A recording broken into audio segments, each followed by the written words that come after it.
uma coisa chamada estabilidade política. Depois do Estado tem que oferecer uma outra coisa chamada estabilidade econômica.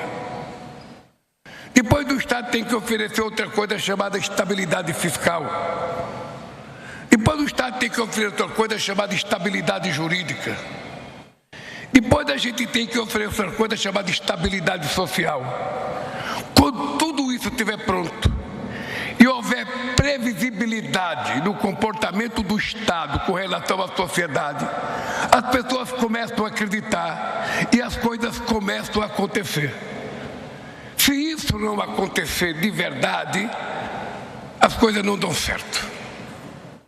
Eu estava prestando atenção na fala do Haddad, eu estava pensando, a última vez que esse país cresceu acima de 3% foi em 2010, quando eu era presidente da República, que a economia cresceu 7,5% naquele ano.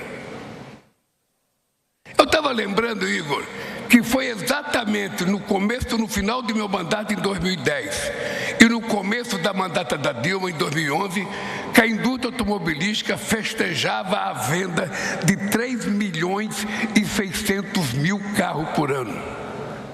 E quando eu voltei à presidência, 15 anos depois, a indústria automobilística só estava vendendo 1.600.000 carros por ano, menos da metade do que se vendia em 2010 e 2011. E muitas vezes eu ficava me perguntando por que os empresários não reclamavam? Por que os empresários não gritavam? Por que os empresários não culpavam alguém? Na verdade, não gritava, não xingava e não culpava ninguém, porque não existia esse grau de confiança que eu acabei de falar. Não tinha estabilidade política, não tinha estabilidade fiscal, não tinha estabilidade econômica, não tinha estabilidade social e muito menos estabilidade jurídica. Então era preciso recompor as coisas nos seus lugares para que as pessoas voltassem a confiar de que era possível fazer investimento no nosso país.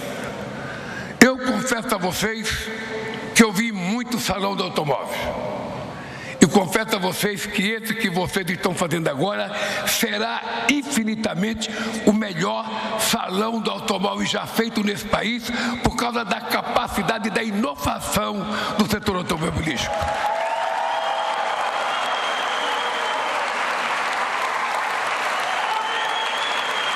Eu não tenho dúvida disso.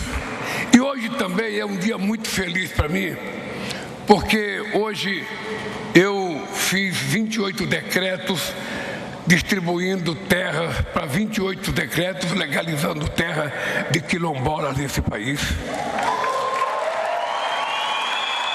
Ontem eu fiz, o Lewandowski fez 10 portarias e eu fiz 4 decretos reconhecendo praticamente 14 áreas indígenas nesse país.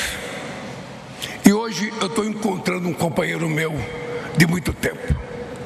Quero te dizer, Mauro Marcondes, que era diretor de recursos humanos da Volkswagen quando eu fui eleito presidente do sindicato em 1975.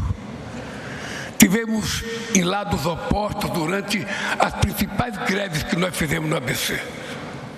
E o Mauro sempre teve um comportamento que todo empresário tem que ter. Um comportamento civilizado, de sempre tratar com respeito os trabalhadores, e por isso ele sempre foi tratado com respeito também pelos trabalhadores da Volkswagen e os trabalhadores metalúrgicos, enquanto eu fui presidente. Então, te ver aqui, Mauro, te ver aqui é um motivo de alegria para mim. Eu sei os bons momentos que nós vivemos e os maus momentos que nós vivemos. E quero te dizer uma coisa, que a gente não consegue escolher pai, a gente não consegue escolher mãe, a gente não consegue escolher irmão, mas a gente consegue escolher amigo.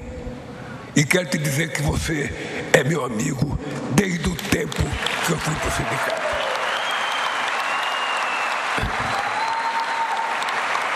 aprendi a respeitar, e outros companheiros da indústria automobilística com quem eu tive muita relação de respeito, mas muita relação de respeito, mesmo quando a gente fazia as maiores greves, o Marinho fez as melhores greves, o Vicentinho, ou seja, a gente nunca deixou de ter uma relação civilizada, nunca. É isso que precisa acontecer no nosso meio. Ninguém é obrigado a concordar com ninguém. Ninguém é obrigado a estar na mesma religião.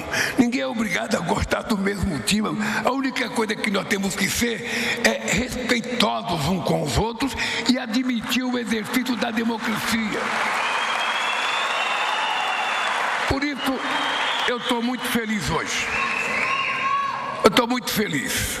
Vocês estão lembrados que quando houve a crise de 2008, famosa crise que começou nos Estados Unidos, o subprime, quando o mundo todo estava caindo aos pedaços, eu dizia, essa crise vai ser uma marolinha no Brasil.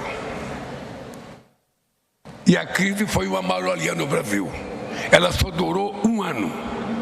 O Brasil foi o último país a entrar e o primeiro a sair da crise. Quando o presidente dos Estados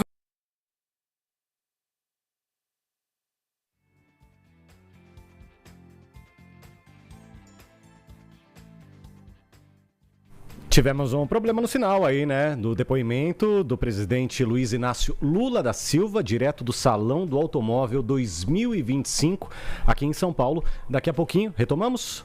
Daqui a pouquinho voltamos. E hoje eu estou feliz, porque o presidente Trump já começou a reduzir algumas taxações que ele tinha feito em alguns produtos brasileiros.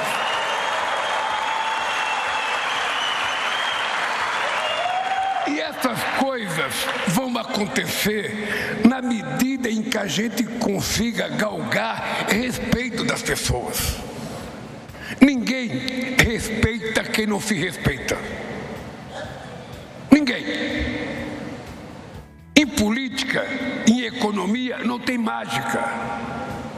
Você tem que fazer aquilo que é possível fazer, na hora que você tem que fazer, sem pregar ninguém de sobressalto.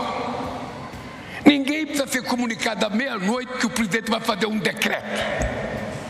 É melhor comunicar meio-dia.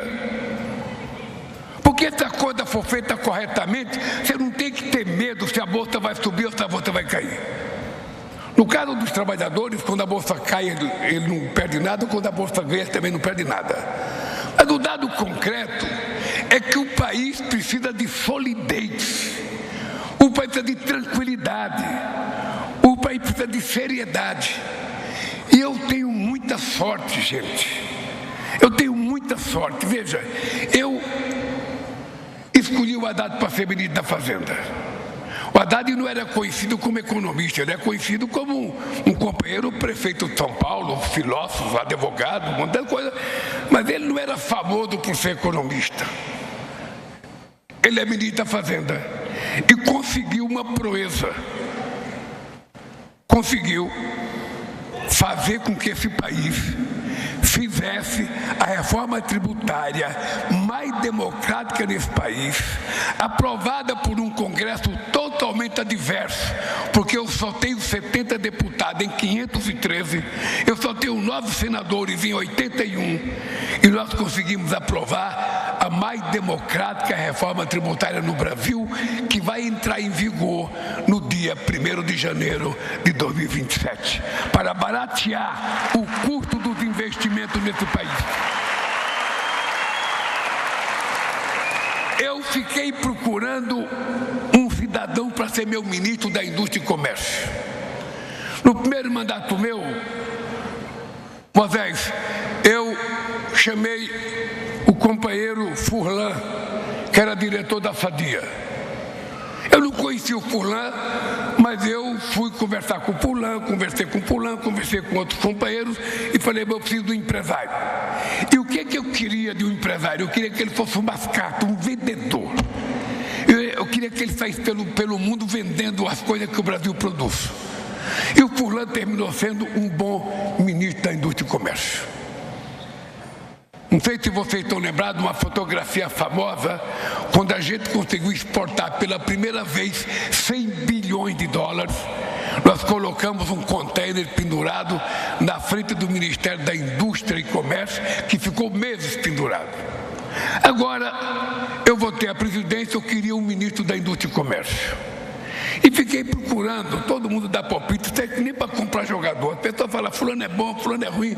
E você vai ver, tem que as pessoas não são tão boas quanto falam. E eu queria uma pessoa que me resolvesse o problema. E me indicaram uma pessoa muito importante, muito famosa. E eu então chamei a pessoa para conversar. E o cara começou a falar um monte de coisa, um monte de projeto, um monte de coisa e tal. Depois de uns 40 minutos de conversa, eu perguntei para ele, escuta aqui, meu amigo, alguma dessas coisas que você está me falando, você já colocou em prática?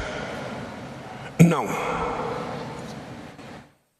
Então significa que nada disso aconteceu ainda? Você acha que é possível acontecer? Eu tomei a decisão. Eu vou chamar alguém que já fez acontecer. E chamei o meu companheiro Geraldo Alckmin, com a experiência de 16 anos de governador de São Paulo, para ser o meu ministro da Indústria e Comércio. E poucas vezes na história desse país vocês tiveram um ministro da Indústria e Comércio da sensibilidade, da qualidade de conversação que nós temos no companheiro Alckmin. Isso chama-se sorte, porque não adianta o Corinthians trocar de técnico ou troca de jogador, não vai dar certo. Nós contratamos o Ancelotti para ser técnico da seleção brasileira. Se não tiver jogador bom, o técnico não vai dar certo. Então eu queria dizer para você, Igor, que você é um técnico novo, muito recente na Anfávia. Você substituiu o Márcio. E você está começando de uma forma primorosa. Eu tenho conversado com muitos empresários estrangeiros, cada um está vendendo o seu carro como o melhor do mundo, o mais barato, o mais elétrico, o mais híbrido, o mais moderno, o mais confortável. E muitas empresas estrangeiras acreditando no Brasil. Muitas. Nunca tivemos tanto investimento direto nesse país como temos agora. E é importante que a gente convença as indústrias a vir para cá. E o papel do Estado, Márcio, é fazer como nós fizemos agora. A Colômbia estava rompendo o acordo automobilístico com o Brasil, que estava suspenso desde setembro. Nós conversamos com o presidente Petro e foi renovado por mais um ano o acordo automobilístico para o Brasil continuar vendendo carro para a Colômbia. E nós vamos ter que fazer mais, Igor. O papel que o Estado pode fazer, o papel que o Alckmin pode fazer, o papel que eu posso fazer enquanto presidente da República, é a gente disputar mercado no nosso quintal. Na América Latina inteira, o Brasil é a maior economia, o Brasil é o mais tecnologicamente preparado, o Brasil tem mais indústria automobilística, não tem por que o vizinho nosso estar comprando um carro de outro país. Agora quem é que vai vender? Somos nós. Nós temos que oferecer, nós temos que criar as condições, nós temos que abrir mão de alguma coisa para a gente convencer as pessoas a utilizar o nosso produto. Eu fico olhando o mapa do mundo e fico vendo a África. Olha, dá uma olhada no mapa. Um embaixador brasileiro muito famoso, Carlos Alberto, ele dizia que o Oceano Atlântico é um rio. Ele chamava o Oceano Atlântico de um rio chamado Brasil, chamado Atlântico. A África, da cidade do Cabo, na África do Sul, até Cabo Verde, ela faz divisa com o Brasil. Quando Deus criou o Oceano Atlântico, foi para facilitar que a gente chegasse de navio com nossos produtos lá. Mas a gente não vai. A gente não tem essa cultura. Possivelmente, no caso do automobilístico, é porque as matrizes querem vender lá e não nós. E eu não quero que as filiais briguem com a matriz, porque se brigar vai mandar vocês embora. O que eu quero é que o governo brasileiro brigue com os países das quais tem filiais aqui no Brasil, para que o continente africano, que faz fronteira com o Brasil, tenha que comprar os carros produzidos num país chamado Brasil, que está muito mais próximo.